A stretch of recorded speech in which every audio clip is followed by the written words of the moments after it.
Hello, and welcome to Longwood GradCast, Beyond a Degree. I'm your host and Assistant Dean of the College of Graduate and Professional Studies, Dr. Sarah Tanner Anderson. In this series, we'll dive deep into the stories of Longwood University's graduate and professional studies alumni, students, and faculty who are achieving remarkable success. Whether you're an aspiring graduate student, a proud alum, or simply curious about the extraordinary journeys our Longwood graduates take beyond their degree, this podcast is your backstage pass to the transformative power of education coupled with determination. Get ready to be inspired, motivated, and awed by stories that prove there are no limits to what a Longwood Lancer can achieve. Hello, everyone, and welcome back to Longwood GradCast Beyond the Degree. Today we have with us Maddie Hommey, who is a double Lancer. She completed both her bachelor's and her master's at Longwood. Maddie, it's so great to have you with us today. It is great to be here. Great to talk to you today, Sarah. Thank you so much. Can you tell us a little bit about your background, your journey? Just tell us a little bit about you. Absolutely. I started at Longwood in 2017 as a young freshman. I was ready to go as a member of the women's soccer team, which is how I found my way to Longwood in tiny Farmville, Virginia, from Frederick, Maryland. Not too far away, but it's definitely not a school that I had heard about until soccer kind of introduced me to it. So I feel incredibly fortunate that I had that experience and ended up there because it led to me staying a fifth year and receiving my master's degree from Longwood University as well. So I am super proud to be a double Lancer and to have had the opportunities I did while I was there as a graduate assistant, many other jobs on campus, organizations, you name it. It was an incredible experience, and I have lots of love for Longwood. Oh, I love it. And I, too, am a double Lancer alumna as well. And so I always have much love for my double Lancer folks. So excited to talk to you a little bit about your pathway, how you experienced your graduate program. And I'm really interested to know what inspired you to get a master's degree here at Longwood. So honestly, I came into Longwood and I was a little bit unsure what I wanted to do. I started out as a graphic design major and actually changed that before I even started freshman year into education. And so as I was starting, I wasn't totally sure what grade level, what subject I wanted to teach. But I did have an interest in health and physical education. And so knowing that Longwood had a plus 1 year program where I could leave in just 5 years with a master's degree was definitely an attractive feature. And I was debating that sort of my freshman year a little bit, but never was fully committed or decided until I unfortunately tore my ACL and missed a season of my soccer career. And so feel like the stars aligned and I was meant to stay that extra year to play soccer and go ahead and pursue my master's degree in health and PE, which has been extremely rewarding. I think it's a subject matter and a degree that really fits me as a person and my entire lifestyle and everything I've been involved in up until this point. Awesome. Thank you for that. And I'm wondering, too, you mentioned a little bit earlier on about your graduate assistantship, and how did that play out in your time here at Longwood?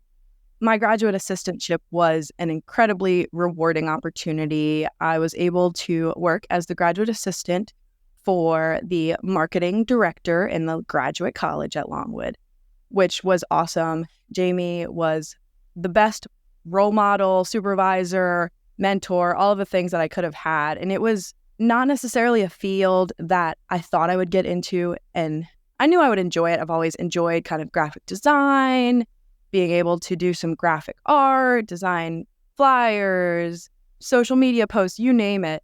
I've always enjoyed that, but to combine that with helping students find their way into a master's degree or program as well, just because I felt like I had a great place there, made it even more meaningful. And so I'm really glad that I went ahead and decided it would be worthwhile to, as I was pursuing a fully online program, work on campus. I was still going to be around. And so it really fit my life and it made sense, gave me the structure that I need as a busy person to fill my day and then still have classes after as well.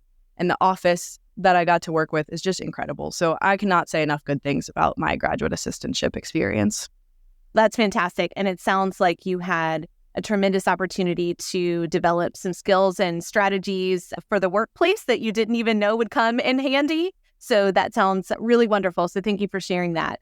So you mentioned soccer, you mentioned academics and graduate assistantship. How did you juggle all of that as far as your time commitments? What can you share about that? It was definitely a lot. I was pretty used to being the do-it-all person. It's just how I'm wired. And I sometimes sit down and I don't have something to do. And I'm like, well, I need something now. And so it just worked out. Let's fill the plate. Let's pile everything on. But it was never about engaging in something that wasn't a passion for me. And so making sure that it's easy to give a lot and fill your time when it's something that you care about and you're interested in. And really anything that was connected to Longwood, I loved. I love the place. It's phenomenal. And all of the organizations and experiences I had were great. I wouldn't say that it's easy to juggle so many things. It helps to be a very organized person. I have the Google Calendar that's got XYZ listed all the way down. And by the hour, it's pretty much scheduled out for me. I've got lists on sticky notes, lists on my phone, all over the place. But the kind of chaotic organization just works for me and everything comes together. I was able to juggle a lot of those things, mostly because I do think I have organizational skills. I have time management skills that work. I'm a pretty efficient person and I use my resources as well. But I had built up to that even through high school and through my undergrad experience. I took on a lot of things just to get to a place where it became second nature and I was ready to continue to give to those many things. That's excellent. And I know you mentioned time management, all the calendars, all the checklists, all the Post-it notes. What advice might you give to a student who is finding that they're trying to juggle maybe perhaps full-time work commitments? Maybe they also coach or they have second jobs or families or all the things. What advice might you give to someone who's struggling to juggle everything? I would say, first and foremost, if you're considering that from a graduate educational experience, it's doable. Especially at Longwood, I think that anyone can fit a master's program into their lives. Whether you are the coach, a parent, you're teaching, you're working full-time, whatever it is, it really does fit and you have faculty there that are willing to work with you. And so that is an incredibly helpful piece of it, first of all.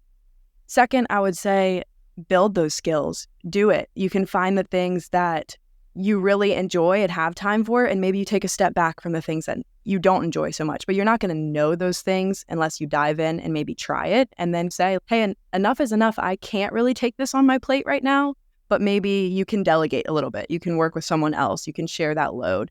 So there's a lot of strategies you can use. I think at Longwood specifically, you have a village behind you. And so on those days where it gets tough and you're feeling like it's overwhelming and it's a lot to take on, just know that there are people in your corner and there are people that will help you, whether it's with those organizational skills or just managing whatever the responsibilities and expectations are. I think that it is doable, and also know that the busy times won't last forever. There's always that next break. And I think that's something that helped me as well. Like knowing, hey, I can put in a couple tough weeks and I can grind some things out here for a little while so that in 3 weeks when we get to winter break, I can fully enjoy that time as well. So the work hard, play hard mentality, if you can adopt that, I think it can go a long way for you. What great advice. That makes a lot of sense to me. And I also know, if you've not mentioned it before, you are currently employing these skills and strategies in your real-time life as well. So can you tell us a little bit about what it is that you do during your days now? Absolutely. I am in my first year teaching at Jefferson Forest High School in Bedford County, Virginia. Not too far from Farmville, just an hour or so down the road, a little bit past Lynchburg. So it has been an awesome first year. It's a great place to be. I am teaching 9th grade health and physical education. So really am applying everything I've learned, that education background, my soccer experience, and then also my master's degree in health and physical education obviously plays a huge role. And you also have that part-time marketing role. And so you're able to collapse all of this into the various roles and responsibilities throughout your days. So you were also, if I'm not mistaken, a representative for the National Student Athlete Advisory Committee on top of all of that. So now you teaching high school physical education and also serving in part-time marketing. What unique perspectives have you gained from all of these roles, and how might you see them complementing each other? I definitely have had some unique experiences that I think bring perspective to everything that I do. And so as a member of the National Student Athlete Advisory Committee, known as SAC, I was able to work with one representative from every Division I conference in the country. And we collaborated on how can we advocate for student athletes? How can we be the voice for those individuals? And there's a lot of complicated topics that have been in the news. If you follow college athletics at all in the last couple years, there's the transfer portal, there's name, image, likeness, known as NIL. There's legality issues of athletes as employees, so many things going on. And so I had a very unique experience there. But I think some of the biggest topics that I've seen I can take away and translate now is first and foremost mental health and all the things that come with it. Sure, college students are very different than my ninth graders, my high schoolers, but there's themes that you see embedded throughout. And so thinking about how we address some of those issues on that national scale and the way that people came together and collaborated to address those topics, it's inspiring to me to know that work is being done that will hopefully trickle down and it will help those other students. But I can take away some of those skills to be able to have conversations with my young people, and some of them are athletes. They could be on national SAC one day in my former position, and it would be amazing to see them continue that work and just to see where we would be at that point. So I'd say that's one way some of these roles merge. I also think my continued role after my graduate assistantship and now part-time position with the graduate college in marketing, I'm still able to do something that I love, work with people who are awesome, stay connected to Longwood. So many positives to that, but also ways that it can translate into my current role, my full-time role. As if you think about young people, social media is huge. And I did not really know going into Longwood. I knew that we had a lot of education programs, even at the graduate level, but I didn't know too much specifically about them. And so I don't think it's too soon for these high schoolers to know about the opportunities out there for them, to know how important what they're doing now is for in 3-4 years when they do get to college, if that's the avenue they want to pursue. Especially some of my athletes, I feel like I can connect with them on the recruiting process they're going to follow if they're interested in playing in college. And so there's so many things that sort of social media presence that they have in their lives. It's unique to see how their brains work and think about the things that they do and then translate that into my work still with Longwood as well. That's excellent. And it seems like you have such a unique perspective with really a pulse on a whole new generation of students and potential applicants and also athletes in a way that really shapes the work that we can continue to do here, particularly through marketing. So we really appreciate you having that unique perspective. But as if you don't have everything else going on in your life, Maddie, you also have recently taken a role as an NCAA soccer referee. Is that right? That is correct. This fall was my first season as a college referee, so that was awesome as well. Definitely exciting. So what motivated you to become a referee, and how are you using that experience to impact your perspective? Yeah, I've been officiating since I was, I don't know, maybe a sophomore in high school. I think I started, which pretty young then. And the kids that were playing weren't too much younger than me for some of those games. But I started at a pretty early age and carried through the rest of my high school time. I still reffed a little bit through college, but it was more so breaks when I was home and able to because I was connected there.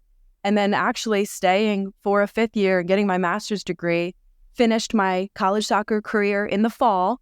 And it opened up the door that, hey, I don't have a spring season because it was hard to. I could have been an official and reffed in that area throughout the college career, but I was playing soccer. And so I had practice every day at the time, or you had games on the weekend.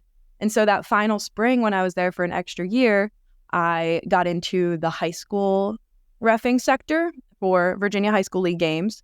And then once I was more so in this Lynchburg, Bedford area, I did so last spring as well. And a lot of the individuals here are college officials. And so I was like, that could be me maybe. I'm just finished playing my career. Why not translate, still stay connected to the game, get some exercise, make an impact in some way. Making a little bit of money is obviously a good plus as well.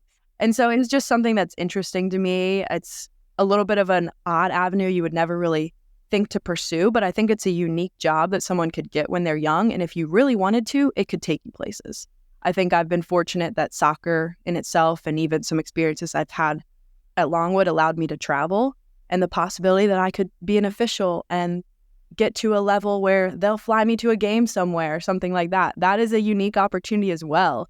And so even just being a female role model, a young person out there doing it for others to see me, I hope that it's able to make a meaningful impact for them.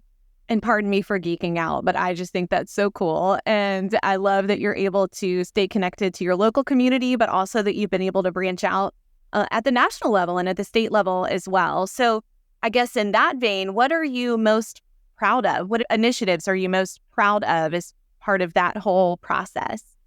That's tough. I feel like I'm very much a kind of grassroots, hands-on, start from the bottom type of person. I think that it's amazing to go out and make monumental, large structural changes, but I love being able to impact the individual level, and it doesn't have to be directly. So thinking about as a referee, I might go be an official for a college women's game, and they see a young female out there, which they don't see very often. It tends to be a pretty male-dominated field. And so I'm not directly telling them like, hey, you should do this, but just having it in the back of their mind.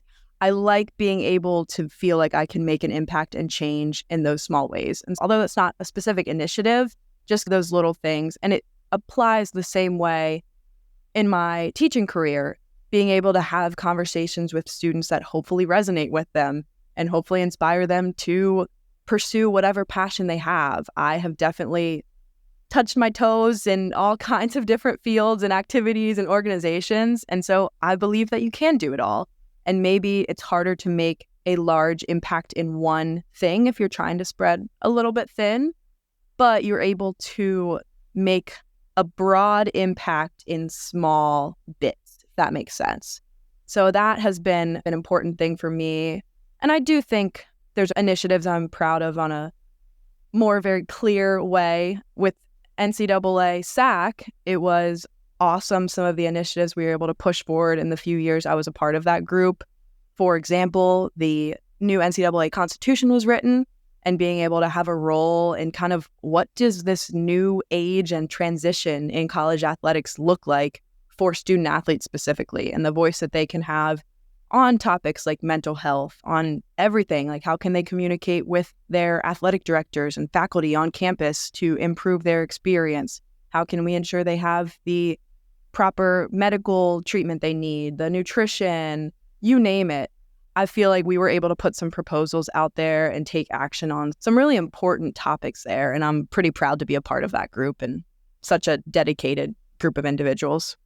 And you should be proud. And I would have to disagree with you that they're small things. I think the small things add up to be very big things. And so it seems like you are making a very big impact in all of the work that you do. And beyond just Longwood and what you've contributed here at Longwood, you are making great strides, big and small ways, across really our state and also across our nation. So thank you for all that you do. And I'm interested too, once you graduate and you get ready to move on and do different things, you, like me, drawn back to Longwood and want to keep contributing to Longwood. So what is it that makes you and motivates you to keep giving back to Longwood and staying connected to your alma mater in the ways that you have? You gave me chills thinking about that a little bit, just because I thought back immediately. The first time I stepped onto campus at Longwood was with my club soccer team. We had a tournament in Richmond, and my entire team, my dad was my coach for a couple years, but he would take us to different universities wherever we were so that we could tour and get a feel for places. And just, we were all going through the recruiting process, and we went to Longwood. And again, I have chills thinking about it. It felt like home. It really did. Just made me like, that was where I wanted to be. And I knew that it was the right fit. I was fortunate to have the most incredible coaching staff that also made it feel like home.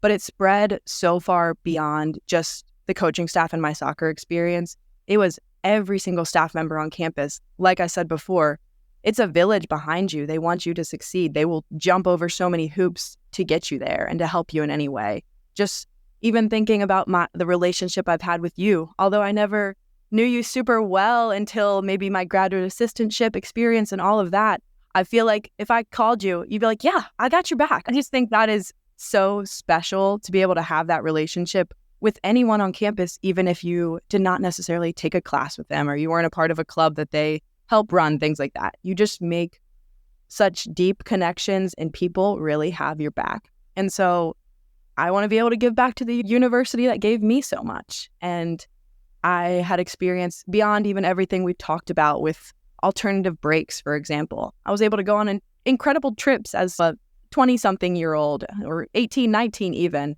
and do service with students who were also just citizen leaders and incredible. And I want others to be able to experience that. I want others to know how incredible of a place it is. And so being able to keep working in my marketing role with the graduate college, that gives me one opportunity to make that impact. Maybe some others will find Longwood and come for their master's program. Even if they're not a double Lancer, they'll be a one-time Lancer, and that is great, whether it's undergrad or graduate degree. And so I just love Longwood. I love talking about it. Even now, my dad still coaches, and if he's got some girls looking to play college soccer, I'll be like, yes, Longwood, go take a look. It's just a great place. So I love staying connected and being able to still work with some of the incredible people that I've been able to work with.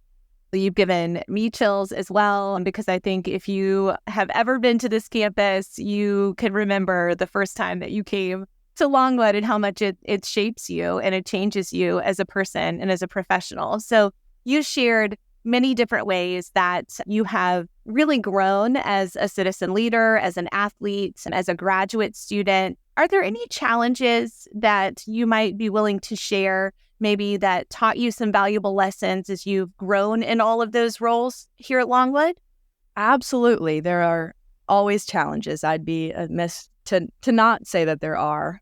I think one of the biggest challenges through my undergraduate and a little bit into my graduate experience is there's not always people that maybe have that same passion and excitement that you might have. And so thinking about whether it's on a team, in an organization, I always felt so inspired and motivated to do all of these things that we're talking about. And come on, let's make this happen. And I want everyone else to have that same excitement, but you can't force it.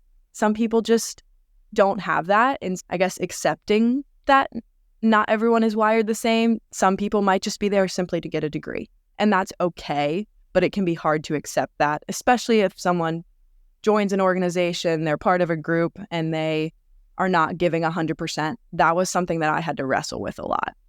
Think it's better now. That's life. It's never going to go away. It's the same thing in any career you might have. There's going to be people that give a lot, and those that don't, they're just getting through the day, and that's fine. Sometimes I'm getting through the day too. But that was definitely one thing that was hard to accept. I think also on the same line, wanting to make that impact, and sometimes you hit some roadblocks, whether that is just this, we don't have the resources to make this happen. And that's one thing, a challenge of being part of National SAC was that I would be in a room sharing a space with individuals from Virginia Tech, UVA, just thinking about, not actually both of those places, but thinking about some larger schools in our state, and ACC, Big 10, Big 12, SEC, all of these huge powerhouse institutions.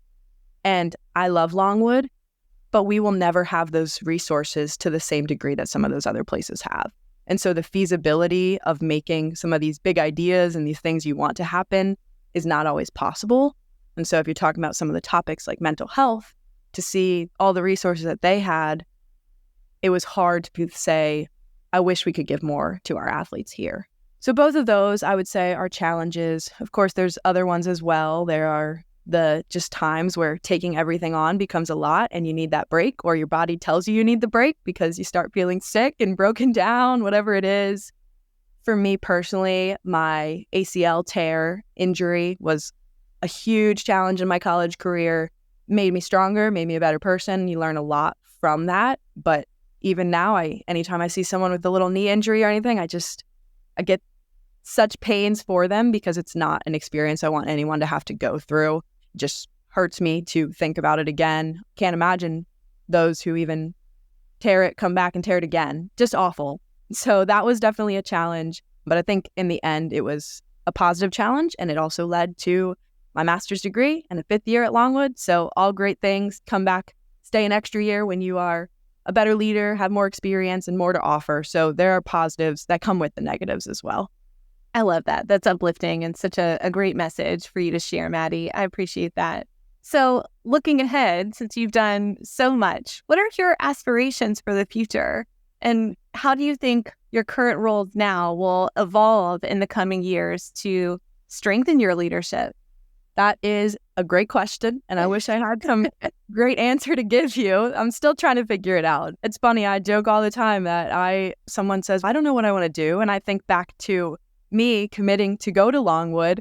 I didn't know. You're 18 years old when you start college-ish, more or less, and when I committed, I think I was 16, making a huge decision for your life that can change the trajectory of it, and for me it did. I think about all the experiences I had, but I'm now many years older and I still don't know what I want to do. I do think that I'm enjoying my first year teaching. It's an adjustment without a doubt, but I am enjoying it. However, I still love the work that I do in marketing and working with the graduate college. I love being able to referee college soccer games, and I think about where that could take me and maybe become a FIFA referee one day. That's a big dream, but it could happen. There are things that are possible, and so I've thought about a lot. I did work a good bit throughout my career on campus in the athletic department, and I thought for a while that college athletics was my path. Maybe be an athletic director eventually, maybe some sort of student engagement role, something along those lines, maybe combine the marketing piece and do athletics communications. I had a lot of different interests, and I think my role on the campus, Big South, and national level in SAC exposed me to a lot of that as well. And so I'm not sure. There are a lot of doors that are open. I am enjoying my teaching for now, but I'm also excited to have my foot in multiple doors still, not necessarily give those up, and see where life takes me. I think that is a completely appropriate answer, and one that is almost, I don't know, it's uplifting to me to think there's so many doors out there. Who knows which one will open and where it might take you, but being open to any sort of pursuit, I think, is wise. And so I'm wondering if you were to take a couple of steps back and give some advice to a young Maddie Hommey at the beginning of this journey, what advice might you give to yourself all those years later, seeing where you are now? I think I said, someone else asked me this once upon a time, and I think I said to do all the things. And I still agree to do all the things. But for me, that was hard. It's still hard, but especially years ago, it was really hard. I'm a planner to the core. And so not having a clear plan can be a challenge for me if you want to think about another challenge. And so throwing the plans away sometimes, I think, is okay. And that's a big message I would want to tell myself.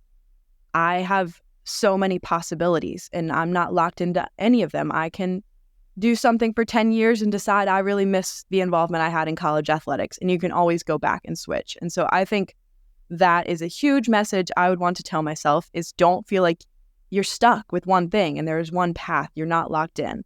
I know I had a challenge with that as well, just choosing a major and honing in on health and physical education as a master's degree.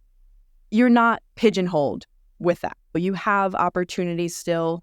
Take advantage of them. You can pursue a graduate assistantship in something that you've never experienced before, but you just have a little bit of interest in, and it can open a whole new door, just like it did for me.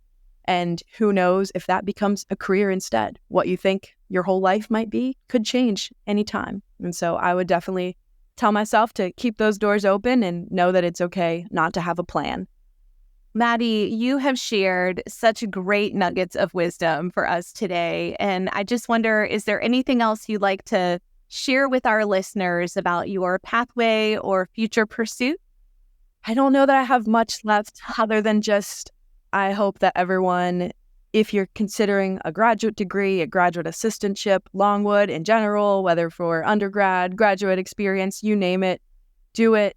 Join all the clubs, all the organizations, make all the connections with all the people. You will get so much more out of it than you ever thought was possible. What excellent advice. Thank you so much for your time today, Maddie. We really appreciate you sharing your time and talents with us today. And we can't wait to see you all next time. Thanks, Sarah. Thank you for joining us for another episode of Longwood GradCast Beyond the Degree. We hope these stories have sparked motivation and empowerment, shining a spotlight on the incredible potential within Longwood's graduate and professional studies community. Leadership is in our blood. Is it in yours? We're here to support your educational journey and career aspirations. To explore our graduate programs and professional endorsement, head over to our website at longwood.edu/grad programs.